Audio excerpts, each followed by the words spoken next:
Hi everyone, welcome back to the SICK podcast where we talk all things SICK about the economy.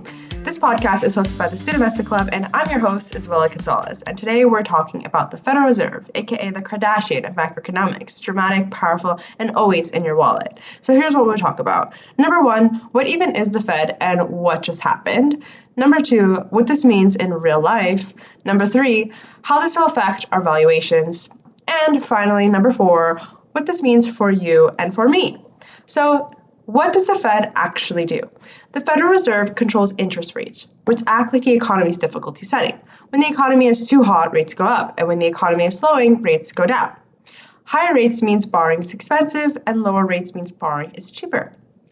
The Fed's job is to balance inflation and employment, and right now, those two goals are beefing.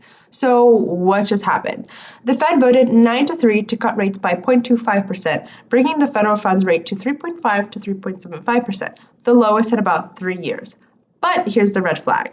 Two officials wanted no cut and one wanted a bigger cut. That level of disagreement tells us one thing, that the Fed is unsure. Why? Because inflation is stuck around 2.8%, which is above the Fed's 2% target. The job market is weakening and unemployment rose from 4.1% to 4.4%. The Fed is choosing between fighting inflation or protecting jobs. And that brings us to Jerome Powell, aka that one guy who you always see on CNBC looking stressed.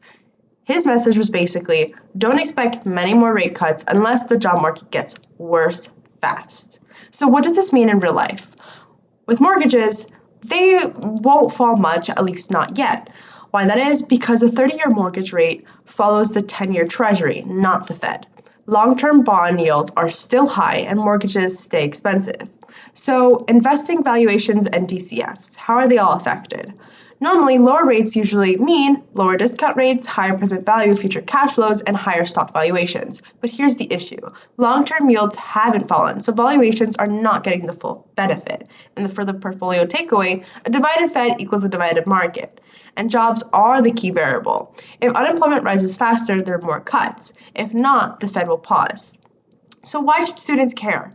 Credit card interest might finally ease, car loans could get slightly cheaper, and student loan refinancing might improve. But here's the kicker.